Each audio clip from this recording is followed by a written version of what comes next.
जैसे ही election process complete होगा, तीनों भर्तियां आ रही हैं, क्योंकि इसके बाद वो इलेक्शन है आपके पार्लियामेंट वाले, तो उससे पहले फर्स्ट ग्रेड, सेकंड ग्रेड और रीट, सबसे पहले रीट आ रही है। बस 5 दिन में सारे। ओके सॉरी, तीनों भर्तियां। बड़ी का मतलब बड़ी का मतलब ये कि 10,000 से कम तो पोस्ट नहीं आएंगे आपके फर्स्ट ग्रेड सेकंड ग्रेड मिला के 17-18 जा रहे हैं, तो कोई 6-7 आ जाएगी, कोई 10 आ जाएगी, हो सकता है 12-13 भी आ जाए, दोनों मिला के लगभग अराउंड 20,000। और रीट थर्ड ग्रेड की भर्ती तो आनी है कम से कम 20,000, तो कुल मिला के 40,000 पोस्ट हैं, जिनमें से अपने को एक चाहिए। और आप तो हमारे बच्चे हो, तो आपको तो मिलेगी। अगर 5,000 आती हैं तो भी मिलेगी, ठीक है ना। तो अब तक जो भी चल रहा था चलने दो उसको, अब रेगुलर रहो, तैयारी करो, एक भी दिन मिस नहीं करना है, रात को सोना नहीं है, सारे काम हो जाएंगे। और कुछ चीजों का ध्यान रखा करो आप, जैसे बहुत से लोग ऐसे हैं जो अक्सर से फॉलो करते हैं। अक्सर से फॉलो करने का मतलब आपके सर आपको जो भी बताएं, दूसरे सर आपको जो भी बताएं, उनकी हर बात को फॉलो करो। मैं आपको एक ही बात बताता हूं कि मेरे चैनल से जरूर जुड़े रहना आप, क्योंकि उसमें वो बेहतरीन चीजें होंगी।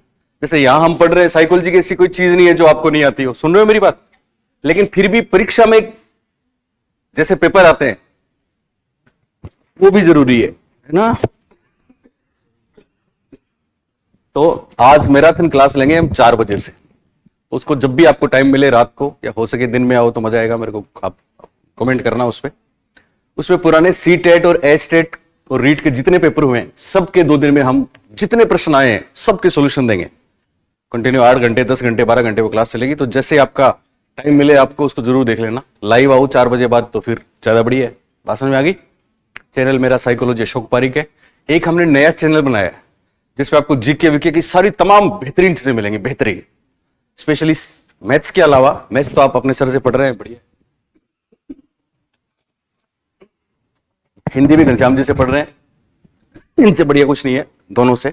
लेकिन बाकी चीजें जो हैं वो तमाम आपको उस चैनल पे मिलेंगी फ्री, ठीक है। जिसमें टॉप क्लास, राजस्थान की टॉप क्लास हिस्ट्री, यहां की जो आप पढ़ रहे हैं वो कम नहीं है, पर एक्स्ट्रा कुछ चीजें भी तो हमको लेनी पड़ती है ना, तो कहीं और जाने की जरूरत नहीं है। और उस चैनल का नाम है विद्या दर्पण, लिख लो आप अभी, विद्या दर्पण के नाम से चैनल है। सारी फ्री की चीजें उसमें मिलेंगी, और एक से क्लास हो। साइंस में आप पूछ रही थी मैडम, आपने कोर्स लिया था?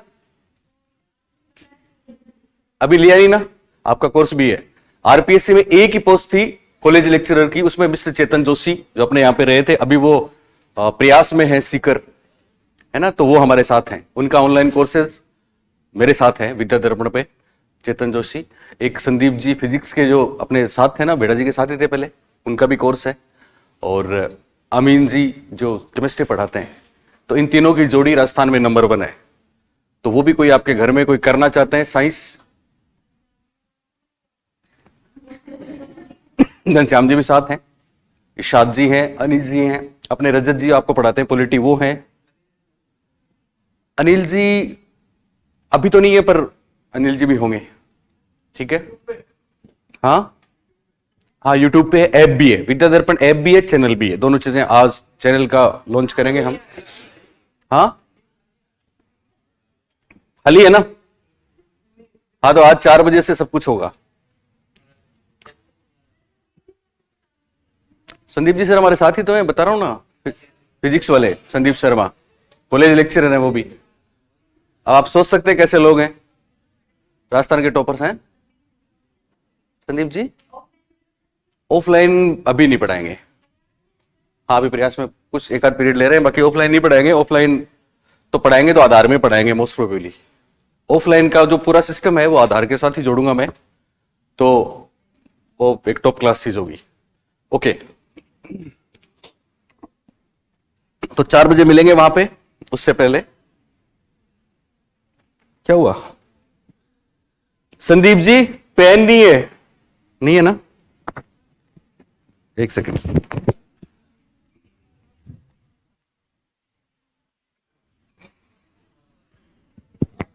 ओके, तो हमने पर्सनैलिटी के बारे में बहुत सी बातें देखी, वेरियस अप्रोचेस देखी। सुन रहे हो ना मेरी बात? प्ले एंड ड्रामा से लेके दोनों आपको याद है वो ड्राइंग वाली, तो याद रखना ड्राइंग भी प्रोजेक्टिव है। और दो ड्राइंग वाली कौन सी विधियां हैं? एक तो डीएपी, क्या है डीएपी? याद रह जाएगा, ड्रा ए पर्सन।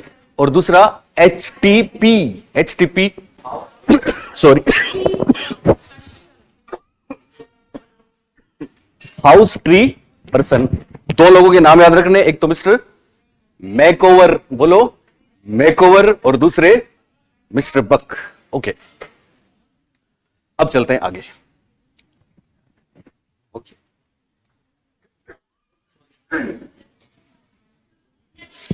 पानी से तो नहीं होगा, ठंडा है, ठंडा नहीं पिएंगे। हाँ, फिर बोला नहीं जाएगा, है क्या?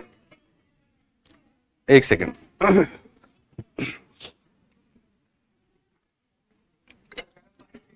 हाँ यार, ले लिया ले लिया ले लिया।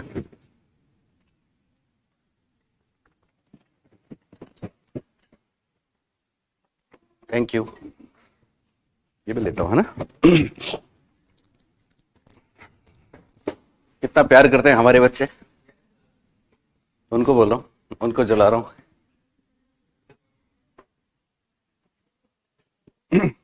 ओके, तो अलग अलग प्रकार की पर्सनैलिटी है दुनिया में मैडम। ओके, भांति भांति के लोग हैं दुनिया में, बोलिए है ना। तो फिर हमको ध्यान रखना है कि साहब इस दुनिया में जीना है तो फिर सबके साथ मिलके चलना होगा। इसको बोलते हैं समायोजन। क्या बोलते हैं इसको? समायोजन एक ऐसा टॉपिक है, मैं आपको बताऊं कि आप हर कॉन्सेप्ट को ध्यान से समझना। परीक्षा में एग्जाम्पल्स आएंगे, कैसा भी एग्जाम्पल दे दो, मेरी गारंटी है अगर आपने ध्यान से सुना है तो फिर कोई दिक्कत आएगी नहीं।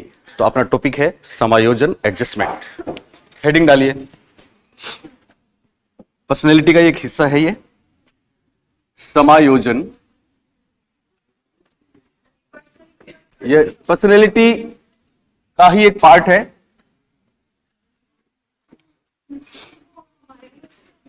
हाँ, अलग ही है ये, हाँ वही है, अलग से समायोजन हेडिंग डाल लो, पर्सनैलिटी पूरा। और समायोजन बोले, कुसमायोजन बोले, रक्षा युक्तियां बोले, सब एक ही है, सारा खेल इसमें आएगा।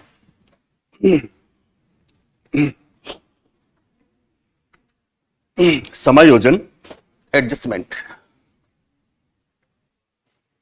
तो कुछ स्टेटमेंट्स हैं जो परीक्षा में आए हैं। सबसे पहले हमको स्टेटमेंट्स लिखने। पहला स्टेटमेंट, एक नाम है बोरिंग, नाम सुना है? बुद्धि की बहुत मशहूर परिभाषा है इनकी। बुद्धि वह है जिसको बुद्धि परीक्षण मापता है, वही बोरिंग। इनके दोस्त हैं लैंगफील्ड। बोरिंग, दूसरा नाम है लैंगफील्ड, और तीसरा नाम है शेफर। बोरिंग, लैंगफील्ड तथा शेफर के अनुसार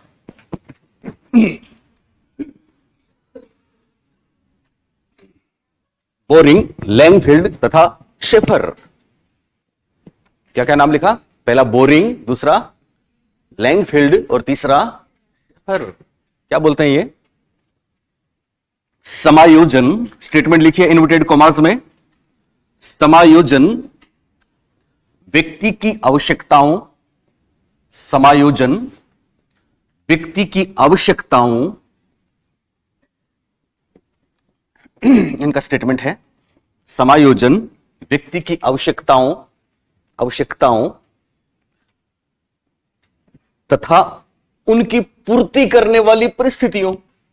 समायोजन व्यक्ति की आवश्यकताओं तथा उनकी पूर्ति करने वाली परिस्थितियों में संतुलन का प्रयास है। समायोजन व्यक्ति की आवश्यकताओं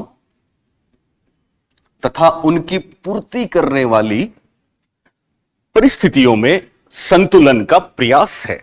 बोरिंग, लैंगफील्ड, शेफर।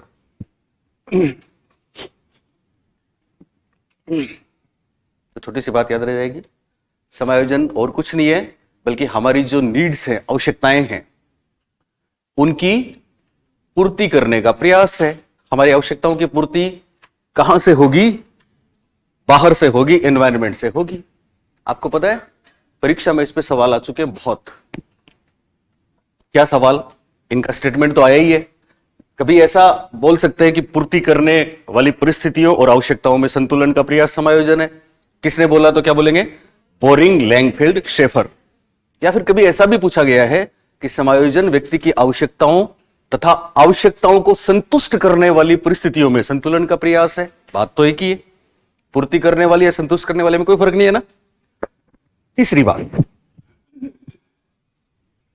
और वो मल्टीपल एमसीक्यू आया था कि समायोजन से, सुन रहे हो, संतुष्ट किया जाता है, समायोजन से संतुष्ट किया जाता है डैश, 4 ऑप्शन।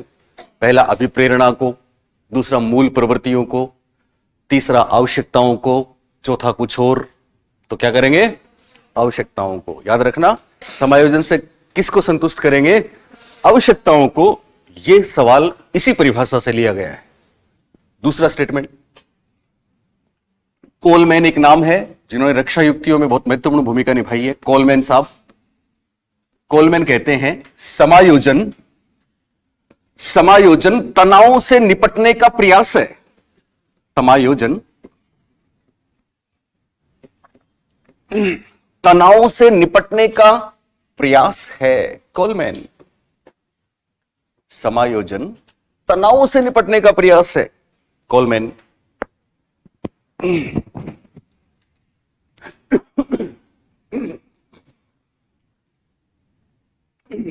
समायोजन किससे निपटने का प्रयास है, तनाव से निपटने का प्रयास है। यह वाला स्टेटमेंट किसका, कोलमैन साहब का। ऐसे ही एक स्टेटमेंट है, व्हाइट नाम है इनका, व्हाइट। व्हाइट साहब क्या बोलते हैं, इन्वर्टेड कॉमास में लिखिए, समायोजन द्विमुखी प्रक्रिया है, बाइपोलर प्रोसेस है। समायोजन द्विमुखी प्रक्रिया है। समायोजन द्विमुखी प्रक्रिया है। राइट। समायोजन कैसी प्रक्रिया है, द्विमुखी, मतलब 2 पोल है, 2 ध्रुव है। समायोजन एक ऐसा प्रोसेस है जिसमें कितने ध्रुव, कितने बिंदु, कितने पोल, 2 कौन से, एक तो व्यक्ति खुद और दूसरा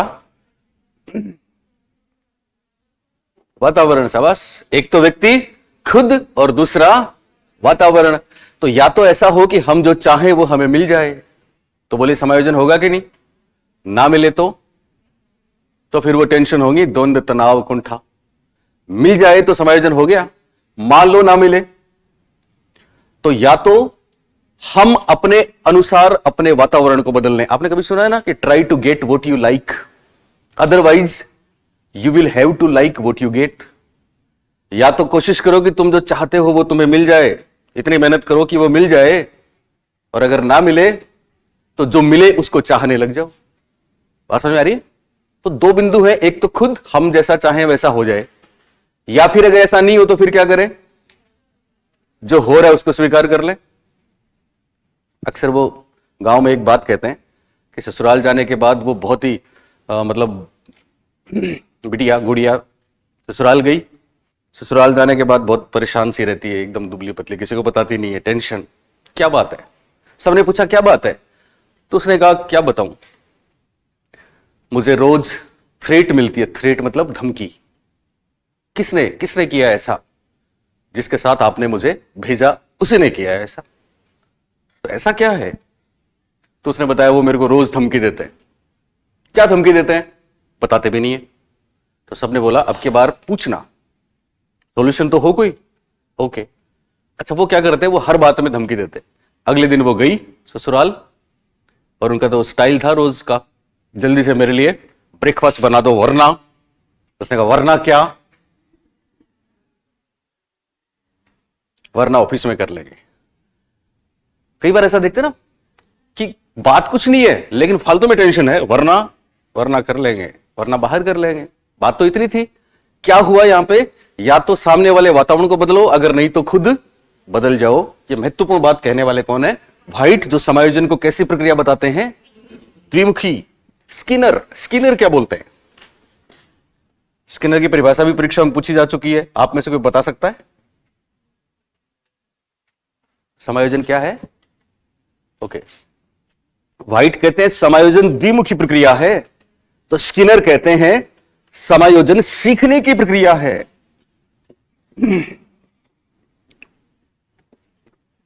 समायोजन सीखने की प्रक्रिया है। समायोजन सीखने की प्रक्रिया है।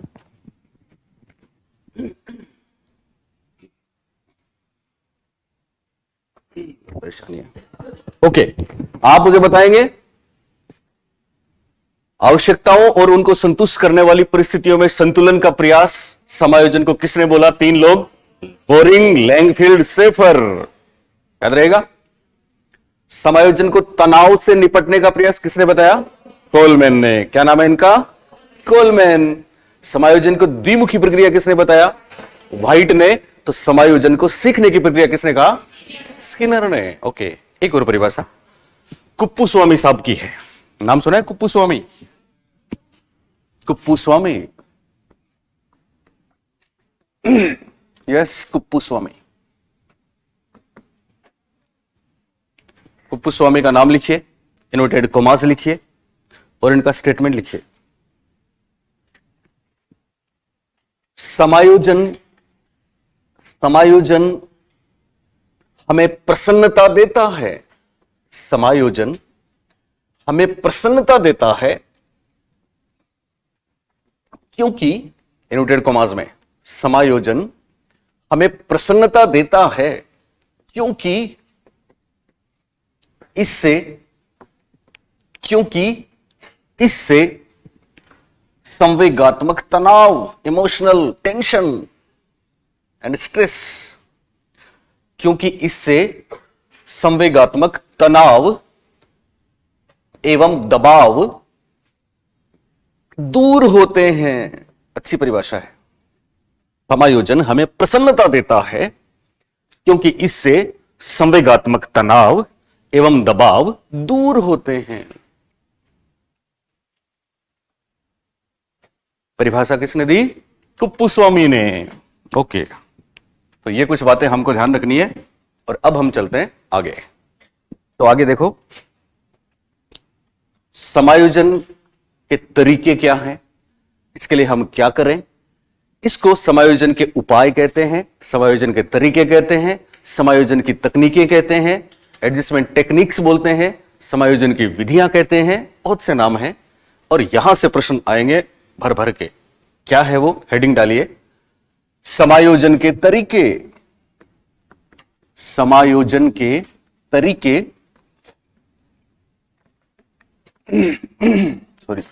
तरीके या उपाय या समायोजन की विधियां, टूल्स, टेक्निक्स, क्या करें कि समायोजन हो जाए। और इनको हम सीधे सीधे 2 भागों में बांटते हैं, एक प्रत्यक्ष उपाय और दूसरे अप्रत्यक्ष उपाय। तो ऐसा ही लिखिए, सबसे पहले प्रत्यक्ष उपाय।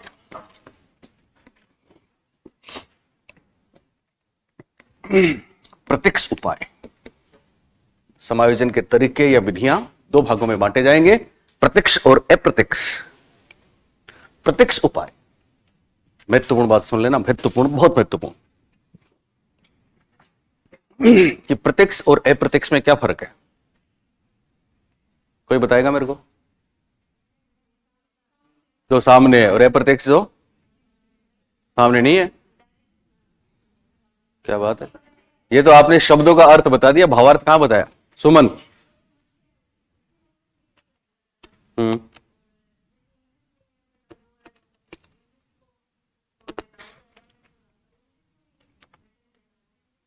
ये परीक्षा में नहीं आएगा। और कोई? क्या आएगा परीक्षा में, वो बात चाहता हूं मैं, और वो केवल आपको ही पता होगी।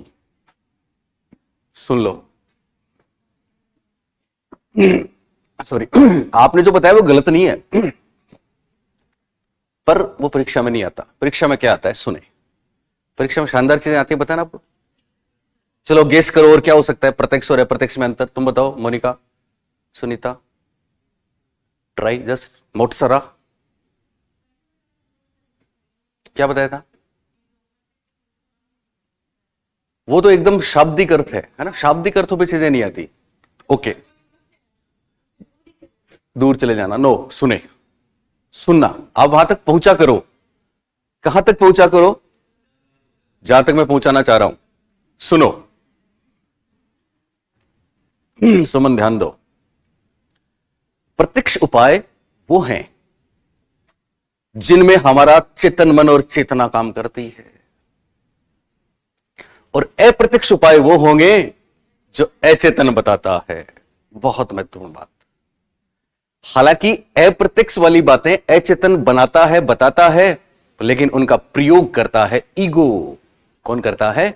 ईगो। ये दोनों बातें बहुत ही खास हैं, और समायोजन में सबसे बड़ा रोल अपने सिगमंड फ्रॉइड साहब का है। तो लिखो।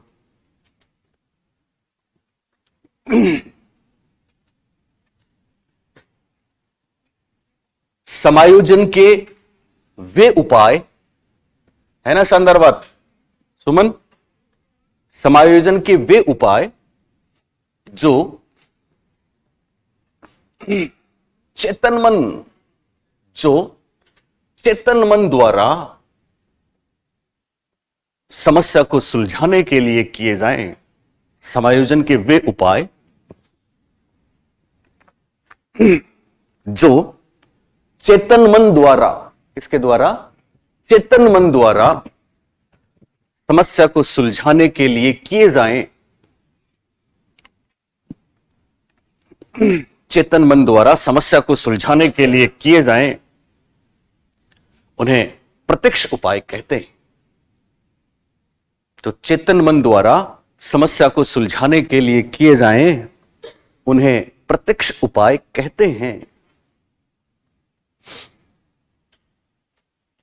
जैसे, और ये जैसे करके एक्चुअली 4 चीजें हैं, और ये परीक्षा में बहुत आता है। 4 उपाय जैसे किया आपने, सुन रहे हो ना? जैसे समायोजन की प्रत्यक्ष युक्तियां हैं 4। कितनी है? 4। 1 2 3 4। परीक्षा में इसलिए आता है कि आपको पूछ लेंगे कौन सा प्रत्यक्ष उपाय नहीं है। 3 ऑप्शंस ये आ जाएंगे, चौथा अप्रत्यक्ष वाला आ जाएगा, तो 1 मिनट में सॉल्यूशन हो जाएगा। क्या है वो 4 उपाय? आपके सामने मंजिल है, सुन रहे हो मेरी बात? क्या है आपके सामने? मंजिल। तो क्या आप उस मंजिल को पाना चाहोगे? चाहेंगे ना हम सब? ओके। लेकिन प्रॉब्लम क्या है? प्रॉब्लम है कि जिस राह से आप मंजिल को पाना चाहते हैं, जिस राह पे आप चले, उस राह पे बहुत से बैरियर्स हैं, उस पे बहुत सी बाधाएं हैं। तो पहला काम, हमारे रास्ते में, मंजिल के और हमारे बीच में जो भी बैरियर, जो भी ऑब्स्टेकल, जो भी बाधा आएगी, उसको हम रिमूव कर देंगे, डिस्ट्रॉय कर देंगे, हटा देंगे। तो पहला प्रत्यक्ष उपाय है बाधाओं का निवारण। बोलिए। सिंपल। मान लो उस मंजिल पे हम जिस रास्ते से जाना चाह रहे हैं, उसमें जो बाधाएं हैं, उनका, मेरे शब्दों पे गौर करना या मेरे हर लफ्ज पे गौर करना आप इस टॉपिक में। हम जिस राह से मंजिल पाना चाहते हैं, उसमें बहुत सी बाधाएं हैं। तो पहला काम तो हम ये करेंगे, उन बाधाओं को हटा देंगे, दूर करेंगे। तो बाधा निवारण, बाधाओं को हटाना, रिमूव द बैरियर्स, पहला। मान लो उन बाधाओं को हटाना असंभव है। क्या बोला मैंने? असंभव है, दुर्भेद्य नहीं है, मुश्किल नहीं है, बल्कि असंभव है, इम्पॉसिबल है। तो क्या हम उस रास्ते से मंजिल पा सकते हैं? नहीं। तो हम क्या करेंगे? यस, रास्ता बदल देंगे। तो इसको बोलते हैं वैकल्पिक रास्ते का चुनाव। 1 नंबर पे हुआ बाधा निवारण, बोलिए। 2 नंबर पे वैकल्पिक रास्ते का चुनाव, बोलिए। ओके, वैकल्पिक रास्ते का चुनाव या वैकल्पिक क्रियाविधि का चुनाव, बात एक ही है, तरीका बदलेंगे। मान लो उस मंजिल का एक ही रास्ता है और कोई रास्ता है ही नहीं। मान लो उस मंजिल का सॉरी एक ही रास्ता है और कोई रास्ता है ही नहीं, तो क्या होगा? हमको मंजिल को भूलना पड़ेगा, क्योंकि उस रास्ते की बाधाएं हटनी असंभव है। दूसरा रास्ता है ही नहीं, इसका मतलब हमें वो मंजिल नहीं मिलेगी। तो हमें उस मंजिल को भूलना होगा। क्या हम मंजिल को भूल के चैन से रह सकते हैं? नहीं। यस, हम मंजिल को, लक्ष्य को छोड़ के चैन से रह नहीं सकते, तो फिर एक तरीका है कि मंजिलें और भी हैं जहां में। फिर एक तरीका है कि तू नहीं मिली तो और सही। बोलिए है कि नहीं? फर्स्ट ग्रेड नहीं मिली तो सेकंड ग्रेड सही, सेकंड ग्रेड नहीं मिली तो थर्ड ग्रेड सही। बात समझ में आ रही है आपको? इसको बोलते हैं लक्ष्यों का प्रतिस्थापन। क्या बोलते हैं? लक्ष्यों का प्रतिस्थापन। तो तीन चीजें आपके सामने हो गई। पहली क्या थी? बाधा निवारण, दूसरी वैकल्पिक रास्ते का चुनाव, और तीसरी लक्ष्यों का प्रतिस्थापन। तीन प्रत्यक्ष उपाय हैं। चौथा है विश्लेषण करके निर्णय लेंगे। तो बस चार शब्द याद रखने हैं आपको, चार बातें याद रखनी है। एक परीक्षा में प्रश्न सही हो जाएगा, गारंटी। और बहुत बार आया है, जाने कितनी बार। तो आपने लिखा समायोजन के प्रत्यक्ष उपाय, डेस किया। जैसे एक नंबर पे लिखो बाधा निवारण। बाधा निवारण, बैरियर्स को हटाना है, बाधा निवारण। लेकिन बाधाएं हटती नहीं है, तो फिर रास्ता बदलेंगे, वैकल्पिक रास्ते का चुनाव। वैकल्पिक रास्ते या फिर वैकल्पिक रास्ते के साथ क्रियाविधि भी लिख सकते हैं, प्रोसीजर, क्रियाविधि का चुनाव। हां नहीं, मार्गांतरीकरण अलग चीज है। मार्गांतरीकरण प्रत्यक्ष में होता ही नहीं है, वो अप्रत्यक्ष है। हाँ। 3 नंबर पे लक्ष्यों का प्रतिस्थापन। तीसरे में एक बात है, स्टार लगा देना, तीसरे में एक बात है, लक्ष्यों का प्रतिस्थापन।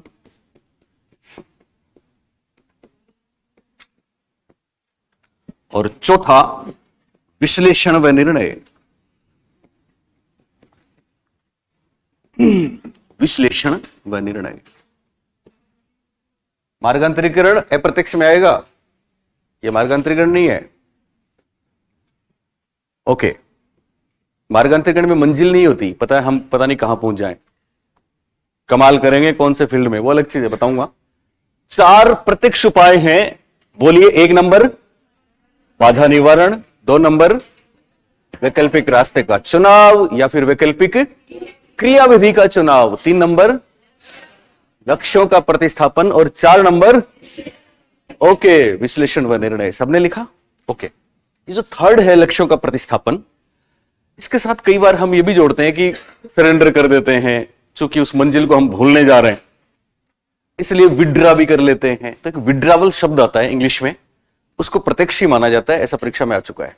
तो ये जो स्टार है, ये नीचे स्टार लगा के लिख दो, नोट या नोट लिख दो, नोट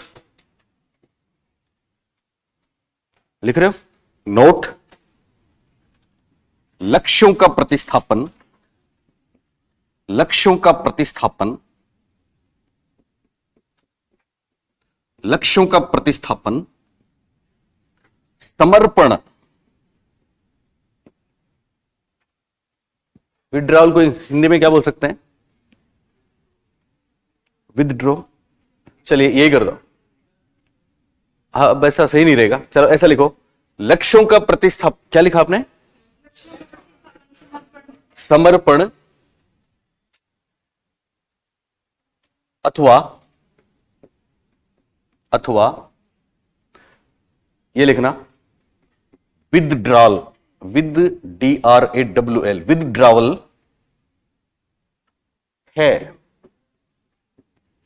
लक्ष्यों का प्रतिस्थापन समर्पण अथवा विदड्रॉवल है, क्योंकि लक्ष्यों का प्रतिस्थापन समर्पण अथवा विदड्रॉल है, विदड्रॉल है, क्योंकि हम उस लक्ष्य को हासिल नहीं कर सकते, क्योंकि हम उस लक्ष्य को हासिल नहीं कर सकते।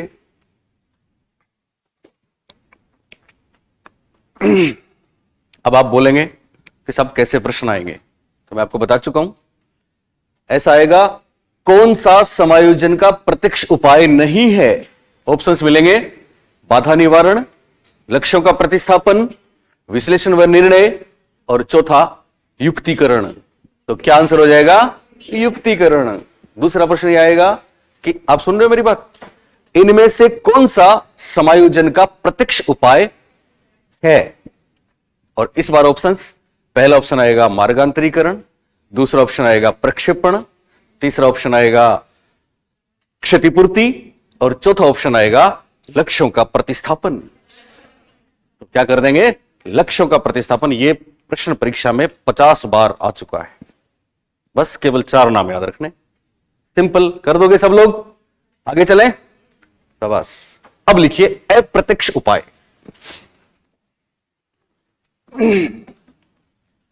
अप्रत्यक्ष उपाय।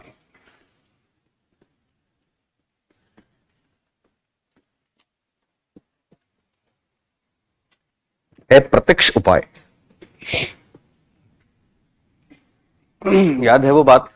आप बताओ कौन सी बात?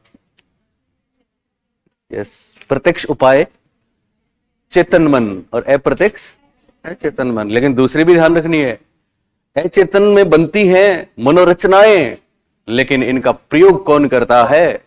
ईगो। ये बात बहुत खास है, लिखो। फ्रॉइड के अनुसार, फ्राइड के अनुसार, फ्राइड के अनुसार, फ्राइड के अनुसार असफलताओं एवं चिंताओं, फ्राइड के अनुसार असफलताओं एवं चिंताओं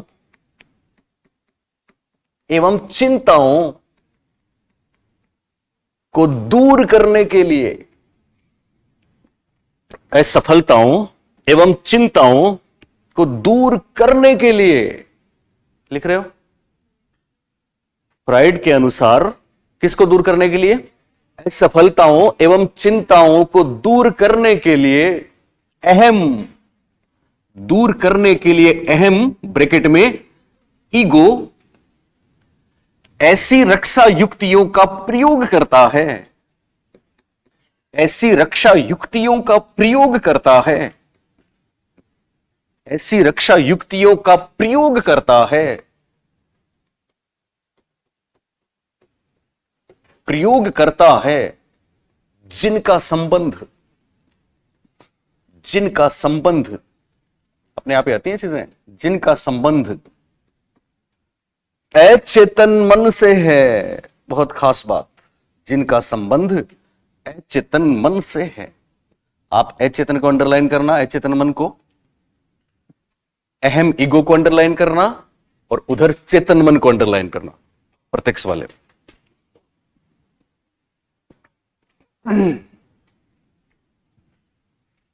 तीनों को अंडरलाइन करना। प्रत्यक्ष में किसको किया? चेतन मन को, और अप्रत्यक्ष में 2 चीजों को, एक तो अहम और दूसरा अचेतन मन। आपको याद है हमने एक बात बताई थी आपको आइसबर्ग मॉडल में, सबको ही बताई थी कि ईगो का संबंध किससे? कॉन्शियस, प्रीकॉन्शियस या अनकॉन्शियस? बोलो। नहीं, ईगो का संबंध तीनों से। याद है? अगर ईगो का संबंध, इड का संबंध अब्सोल्यूट अनकॉन्शियस से, इड का संबंध केवल अचेतन से था ना, वहीं पे रुक गई थी, इड रुक गई थी ना। जबकि ईगो और सुपर ईगो तीनों में व्याप्त होते हैं, क्योंकि अगर ईगो अचेतन को नहीं जानता तो फिर अचेतन की चीजों का उपयोग कैसे करता? बात समझ आ रही है? तो ईगो तीनों से संबंधित है। मैंने लिखवाया आपको वहां पे, ऐसे कोई चीज नहीं है इस बार जो मैंने आपके लिए छोड़ी हो, क्योंकि मुझे इस बार टॉपर्स चाहिए, टॉपर्स। कम से कम मेरे सब्जेक्ट में तो मैं ये काम कर दूंगा।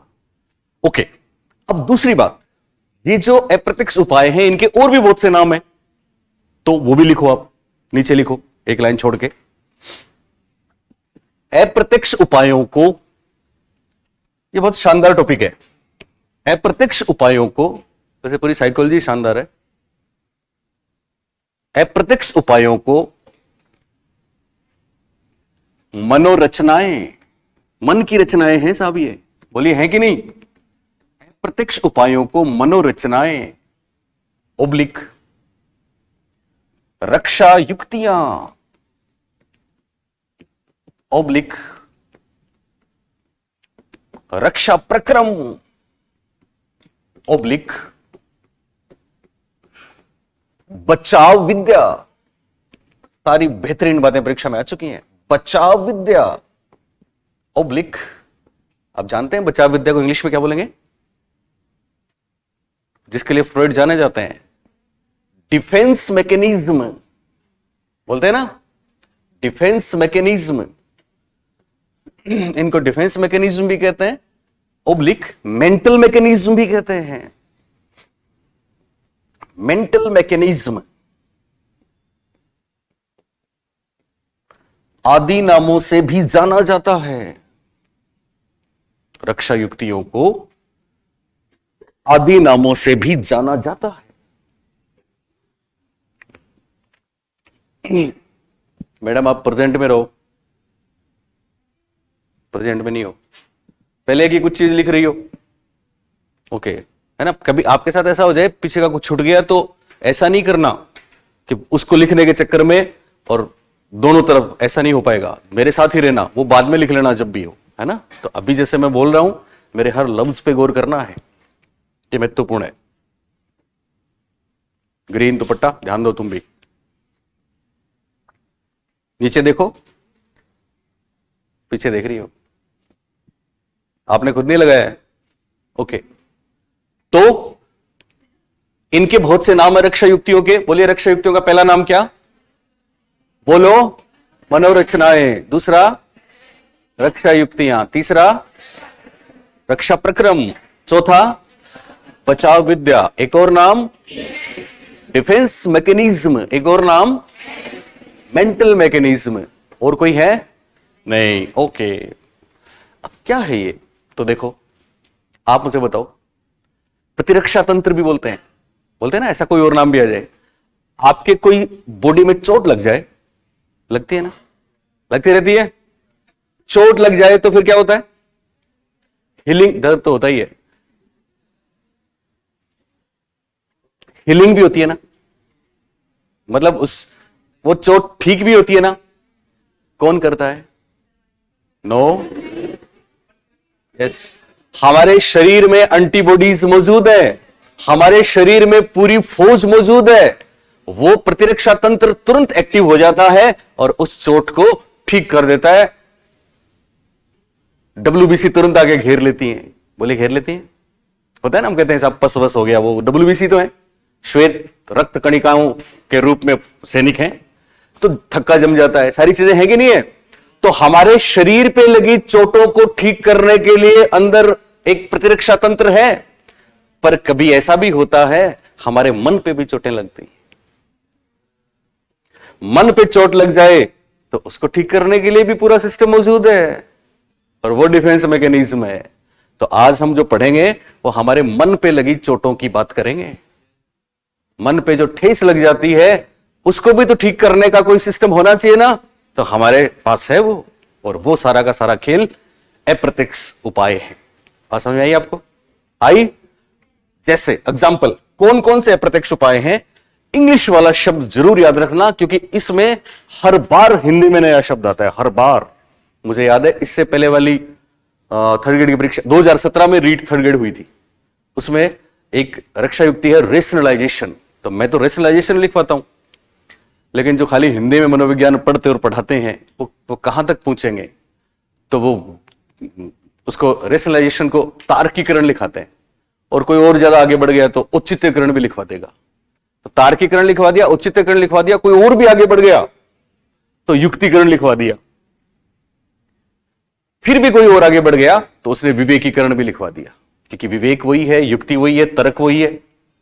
लेकिन परीक्षा में आ गया परिमेयकरण, परिमेय भी तो वही है, लेकिन हमारे बच्चों ने विवेकीकरण आया तो भी वही देखा, परिमेयकरण आया तो भी वही देखा, और वो था रेशनलाइजेशन, क्योंकि हमारे बच्चे जानते हैं रेशनल तर्क को कहते हैं। बात समझ में आई?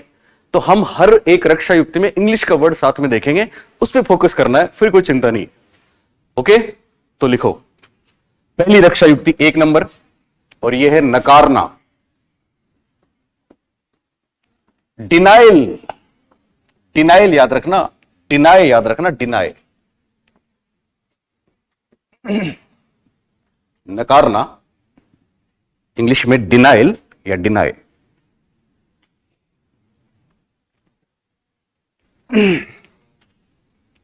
नकारना, डिनाइल या डिनाई। लिखा सबने? कई बार हम इस डिनाई शब्द को देखते हैं, कहां देखते हो? यस, फोन में आपके पास कोई नोटिफिकेशन आता है तो एक्सेप्ट और डिनाई, या तो स्वीकार करो या तो इनकार करो, या तो इकरार करो या तो इनकार करो, या तो हां करो या तो ना करो, सिंपल। लेकिन तरीका है, बस तरीका ही समझना है, कॉन्सेप्ट ही समझना है। सुन रहे हो मेरी बात? फॉर एग्जाम्पल, बहुत से एग्जाम्पल है, मैं एक एग्जाम्पल लेता हूं अक्सर कि इनकार का तरीका कैसे है। अब ध्यान दो, गुजरात तो नहीं चली गई, इनकार का तरीका क्या होगा। पहला एग्जाम्पल सुन रहे हो? एक लड़की, मेरे शब्दों पे गौर करना, एक लड़की है और एक लड़का भी है। सुन रहे हो? एक प्रियंका छुपी बैठी हो, हाँ यार, है ना, उधर खाली पड़ी है, उधर बैठ जाओ। अब ना तो आपको बोर्ड दिखता है ना हम दिखता है। सुनो, हाँ, एक लड़की है और एक लड़का भी है, गौर करना लफ्जों पे। एक लड़की है, एक लड़का है, लड़का लड़की को चाहता है लेकिन लड़की नहीं चाहती। अब लड़का लड़की को फॉलो करता है और एक दिन सामने आ जाता है। मेरे शब्दों पे गौर करना, पीछा करता है और अचानक उसके सामने आ जाता है। सामने एक एक लफ्ज में कॉन्सेप्ट है। मैडम ध्यान दो, कौन चाहता है? लड़का। कौन नहीं चाहती? लड़की। लड़का लड़की के सामने आ जाता है फिजिकली, और सामने आते ही उसको प्रपोज कर देता है। अब गेंद लड़की के पाले में, लड़की को जवाब देना है। उसने तो प्रपोजल दे दिया, लड़के के सामने दो ऑप्शन है, एक्सेप्ट और डिनाई। या तो यस करो या तो नो करो, या तो हां करो या तो ना करो। अब लड़की हां करेगी कि ना करेगी? बोलो, ना क्यों करेगी? क्योंकि आपने हमारे लफ्जों पे गौर किया, लड़की उसको नहीं चाहती, पसंद नहीं करती, इसलिए हां तो करने का सवाल नहीं है। वो क्या करेगी? ना करेगी। लेकिन ना करने के तरीके ढूंढने होंगे। एक ऑप्शन जवाब आता है कि क्या करेगी साहब, तो मेरे को जवाब देते हैं बच्चे आप जैसे ही कि सर वो उसको मना कर देगी बोल के कि देख अभी तेरे पढ़ने के दिन है, या फिर शकल देखी आईने में, या फिर तेरे घर में मेंबर नहीं है, बोलेगी ना ऐसा।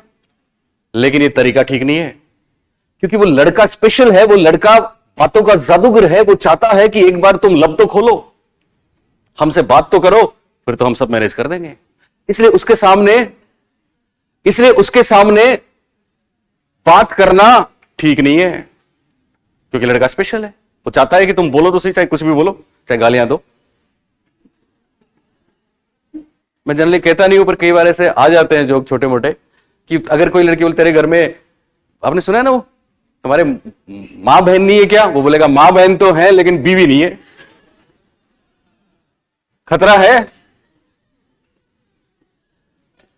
कुछ लोग मेरे को कहते हैं, सुन रहे हो, कि वो लड़की अग्रेशन दिखाएगी। अगर अग्रेशन दिखाएगी तो ठीक नहीं है। अग्रेशन का मतलब समझते हो? वो कुछ बोलेगी, भीड़ इकट्ठी कर लेगी तो लफड़ा है, क्योंकि वो लड़का स्पेशल है, बातों का जादूगर है। हाँ, वो अपनी तरफ कर लेगा भीड़ को। अब देखो नाराज होके आ रही है, आप ही मनाओ, फिर भीड़ और मनाने में लग जाएगी। इसलिए उसके सामने ऐसा करना नहीं करना। तीसरा जवाब यह आता है, क्या करना चाहिए मैडम? तो जनरली एक जवाब आता है कि उसको चाटा मार देना चाहिए।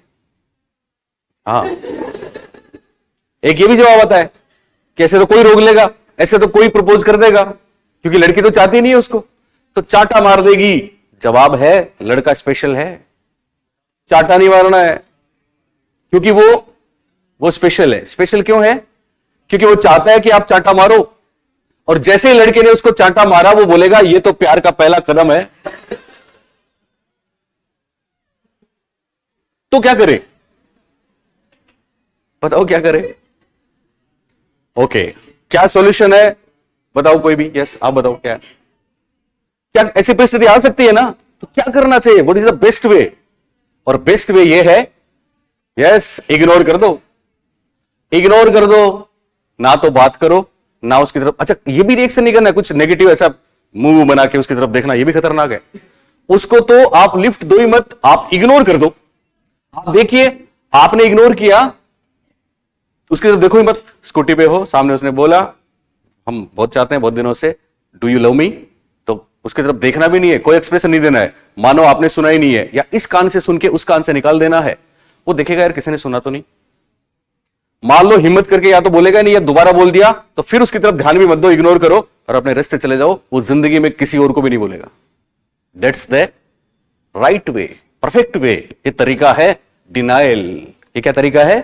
डिनाइल। बात समझ में आ गई? क्या करना है? इस कान से सुनना है, उस कान से। छोटा बच्चा दोस्तों के साथ खेल रहा है, इसमें सारे एग्जांपल्स आएंगे, कॉन्सेप्ट समझ लेना। दोस्तों के साथ खेल रहा है, उसको बड़ा मजा आ रहा है, अच्छा लग रहा है। मम्मा आवाज देती है, उसकी आवाज वो सुनेगा तो घर पे आना पड़ेगा, होमवर्क करना पड़ेगा, दूध पीना पड़ेगा, जो उसको बिल्कुल पसंद नहीं है। उसको तो उसमें मजा आ रहा है, तो मां की आवाज को वो सुनता है लेकिन नहीं सुनता। That is deny. कक्षा में, क्लासरूम में गुरुजी पढ़ा रहे हैं हमारे जैसे, सामने बच्चे बैठे आपके जैसे, दिल से दिल मिले हैं, तार से तार जुड़े हैं। गुरुजी को बहुत मजा आ रहा है, गुरुजी को तो अच्छा लग सकता है ना, सर को बहुत मजा आ रहा है। आगे एक लड़की बैठी है, उसने कोई सवाल पूछ लिया, सर ये बताओ। गुरुजी को वो सवाल नहीं आता। सुखद परिस्थिति थी और उसकी तरफ मुखातिब होंगे तो कष्ट में पड़ेंगे, इसलिए गुरुजी सुनते ही नहीं है। आगे चलो, क्या वो दोबारा पूछेगी? हो गया ना इलाज? That is denial. हाँ क्या?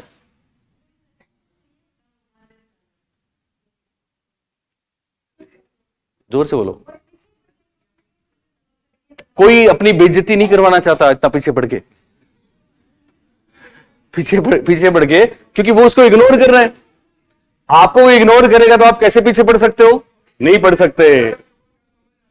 हाँ, छोटे बच्चों को क्या समझा? छोटे बच्चे तो मैंने बोला ना, आवाज दीजिए, वो सुनेगा नहीं पड़े। अब चलो एक और एग्जांपल देता हूं।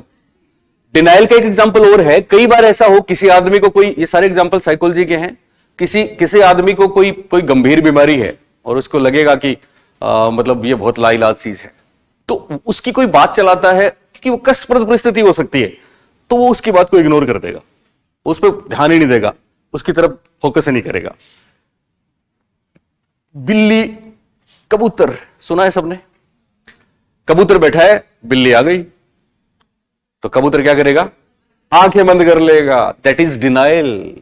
आप ये नहीं बोलोगे साहब वो तो खा जाएगी, भले ही खा जाए, लेकिन मानसिक रूप से उसको क्या हो जाता है, कोई बहुत बड़ा कष्ट आता है ना अचानक कभी अपने सामने, जैसे आप कब कहीं झूले पे हैं, कहीं पानी में कहीं हैं, तो कई बार आंखें बंद हो जाती है हमारी आंखें बंद इसलिए होती है कि साहब हमारा फ्लाइट एंड फाइट का मोड होता है माइंड में, तो वो करता है कि इसको इग्नोर कर दो, भूल जाओ, देखा जाएगा। ऐसे ही जब रेत का तूफान आता है, रेतीला, तो शुतुरमुर्ग रेतीले तूफान में आंखें बंद करके जमीन में अपनी गर्दन छुपा लेता है, रेत में छुपा लेता है। That is denial. तो कैसा भी एग्जांपल है डिनाइल का, कर देंगे परीक्षा में। ओके, लिखो ये है अप्रिय वास्तव, ये शब्द आए परीक्षा में, ये फ्रेज ऐसा कैसा है? अप्रिय वास्तविकता। यह है अप्रिय वास्तविकता, अस्वीकरण है। ये बात समझे? यानी अप्रिय वास्तविकता को हम स्वीकार नहीं करते। यह अप्रिय वास्तविकता अस्वीकरण है, जिसमें अप्रिय वास्तविकता अस्वीकरण है, जिसमें हम जानबूझकर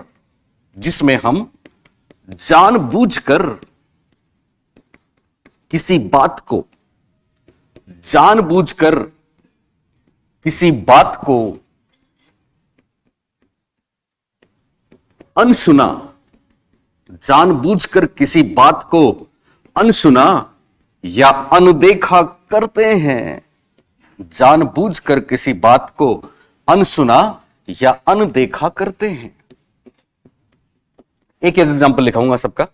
एग्जांपल,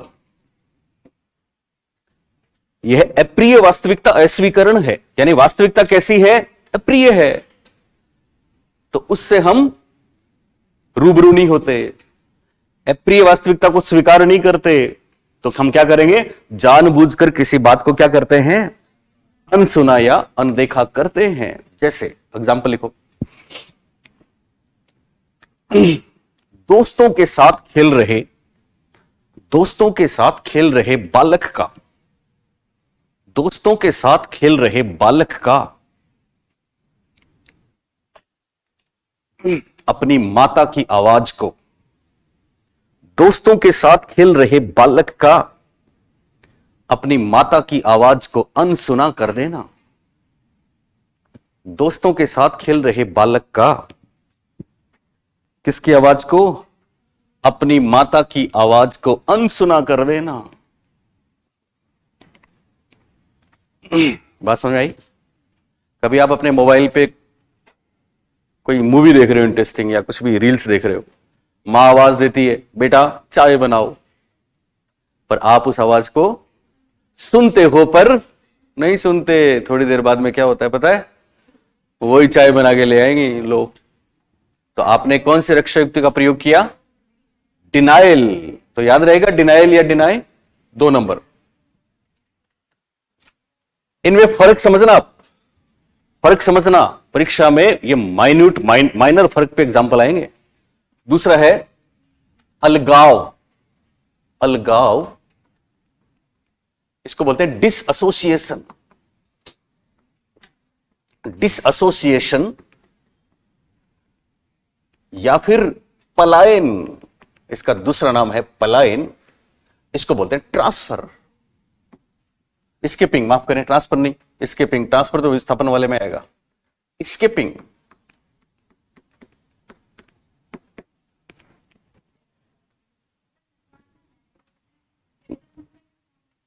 नकारना, ये सारे के सारे काम अचेतनी करवाता है, लेकिन ईगो चूंकि इनका यूज करता है इसलिए हमको ऐसा लगता है। यही तो खोज है। जितनी रक्षा युक्तियां हैं वो सारी की सारी अचेतन हावी हो जाता है वहां पे। चेतन मन क्या बोलता है? मां को जवाब देना चाहिए कि नहीं देना चाहिए? देना चाहिए ना, मां को जवाब देना चाहिए। लेकिन जिस वक्त वो बुला रही है उस वक्त हम अपने कंफर्ट जोन में हैं, तो अचेतन हम पे हावी हो जाता है। रहने दो, रहने दो, मतलब हो गया। लेकिन वहां पे ईगो भी काम करता है, इसलिए ईगो उसको सपोर्ट कर, यहां ईगो अचेतन को सपोर्ट करता है, इसलिए वो वाली फीलिंग हावी हो जाती है।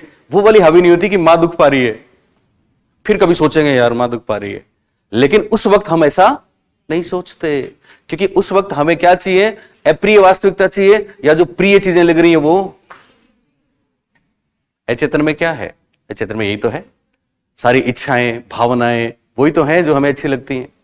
ओके, अलगाव, डिसएसोसिएशन, और इसका दूसरा नाम पलायन, इंग्लिश में स्किपिंग। मैंने ऐसा नहीं बोला आगे चलो,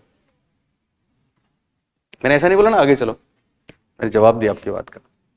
अगर मैं बोलता आगे चलो तो फिर ये भी डिनाइल हो जाता। ओके, बस आपको ये ध्यान रखना है कि जितनी भी रक्षा युक्तियां हैं उनका संबंध किससे है? बोलो, अचेतन से। और प्रत्यक्ष उपायों का संबंध किससे? चेतन से। यह बात ध्यान रखना। अलगाव, डिसएसोसिएशन, देखो शब्द देखो, डिसएसोसिएशन यानी इसमें क्या होता है? इसमें क्या होता है? इसमें हम अपने आप को फिजिकली, मेरे शब्दों पे गौर फरमाओ, इसमें हम अपने आप को फिजिकली किसी एसोसिएशन से डिसएसोसिएट कर लेते हैं।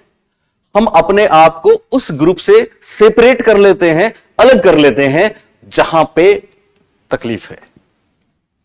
डिनाइल में याद करो क्या था? लड़की के सामने लड़का था या सामने नहीं था? सामने था। स्टूडेंट ने सवाल पूछा, गुरुजी सामने थे कि नहीं? सामने थे। मां ने उसको आवाज दी, सामने था। सामने का मतलब ये नहीं कि एकदम फेस टू फेस ही है, पर वो दिख रहा है, उसको सामने है। और इसमें सामने आओ ही मत, छुप जाओ। इसमें छुप जाते हैं। जैसे पहला एग्जांपल सुने, एक लड़का स्कूल जाता है, स्कूल तो जाता है लेकिन बड़ा इंट्रोवर्ट है वो। एक नए गुरुजी आए, गरिमा तुम सामने क्यों नहीं देख रही हो? नए गुरुजी आए हैं, उन्होंने एक नियम लागू कर दिया कि रोल नंबर से बुलवाएंगे, सबको प्रार्थना में आना पड़ेगा और रोज 2 मिनट 5 मिनट कुछ ना कुछ बोलना पड़ेगा। और वो उससे नहीं होता है ना कई बार। इसलिए जब तक प्रेयर सेशन चलता है, यह है परीक्षा में, जब तक प्रेयर सेशन चलता है वो छुपा रहता है। फिर प्रेयर सेशन के बाद बच्चे जैसे क्लासेस में जाते हैं उनके साथ मिलके वो भी क्लास में बैठ जाता है, क्लास में पीछे बैठ जाता है, कोई टेंशन नहीं है। लेकिन प्रार्थना में जाने से घबराता है, इसलिए प्रार्थना में जाता ही नहीं है।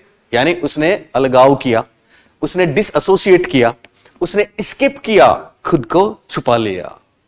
दूसरा example political science first grade में आया था 2017-16 में जो एग्जाम हुई थी, कि एक व्यक्ति अपने आप को कमरे में बंद कर लेता है। सुन रहे हो? कमरे में बंद कर लेता है, लोग आवाज देते हैं तो नहीं तो किसी का जवाब देता है और नहीं दरवाजा खोलता है। वो भी पलायन है। पलायन का मतलब उस जगह पे नहीं आना है। ये बात याद रहेगी आपको।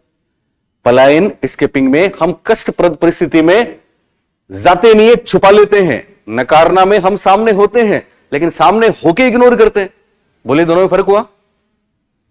मैं एक एग्जांपल देता हूं। शादी, लड़की को पसंद नहीं है, घर वालों ने सबने जबरदस्ती कर लिया, ओके शादी है तुम्हारी फिक्स, सब कुछ हो गया, बारात भी आ गई, बारात भी आ गई, फेरे, ओके तैयारी हो रही है साहब। अब वो फाइनल टच देने के लिए अपने रूम में है कि मैं आती हूं 10 मिनट में तैयार होके। वो नहीं आती, 10 मिनट, 20 मिनट, 1 घंटा। फिर जब दरवाजा खोल के देखते हैं तो खिड़की से साड़ी लटकती हुई दिखती है। फिल्मों में देखते हैं ना ऐसा। वो क्या था? वो सामने गई ही नहीं, पलायन हो गया, वो अलगाव हो गया। तो याद रखेंगे, इसमें फिजिकली हम अपने आप को उस ग्रुप से सेपरेट